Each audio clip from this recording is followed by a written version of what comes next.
வணக்கம் மக்களே. வீடியோ போட்டு ரொம்ப நாள் ஆச்சு. ஒரு கனத்த இதயத்தோட தான் இந்த வீடியோ.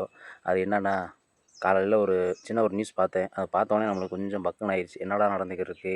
எத நோக்கி போயிட்டுருக்கு? ஒண்ணுமே புரியலையே அப்படின்னு சொல்லி. அது என்னன்னு பாருங்க. பார்த்துட்டு வந்ததுக்கப்புறம் பேசுவோம். மாமரங்கள வந்து லாபம் இல்லாதனால அழிக்கிற போறாங்க.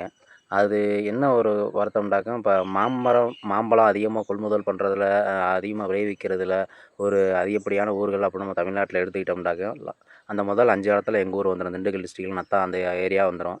அப்படிப்பட்ட ஒரு ஊர்ல வந்து மா மா அ புளிய மரம், புளி விவசாயம் தான் எங்க ஊர்ல வந்து ரொம்ப அதிகப்படியா இருக்கும்.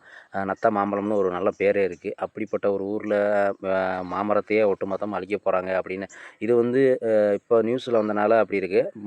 ஆல்ரெடி அந்த இது பாதி பேர் அழிக்க ஆரம்பிச்சுட்டாங்க. பாதி பேர் ஃப்ளாட் போட்டுட்டு இந்த விவசாயமே வேணாம்டா அப்படின்னு சொல்லிட்டு வெளியூர்கள்ல, டவுன்கள்ல போய் செட்டில் ஆக ஆரம்பிச்சுட்டாங்க.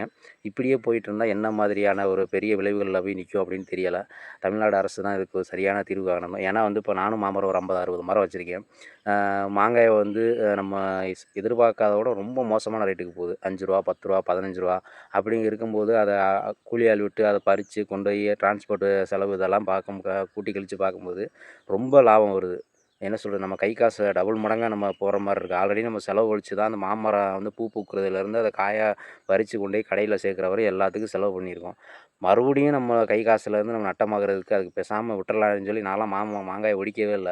அப்படியே மரத்தில விட்டேன். பழுத்து கொட்டட்டும். என்னமோ குருவி, காக்கா குருவி கூட தின்னுட்டு போகட்டும். எதுக்கு நம்ம போய் நம்ம நட்டப்பட்டு வண்டி வாடகை கூட கட்டாம என்ன பண்றது? அப்படின்னு சொல்லி தான் விட்டாச்சு.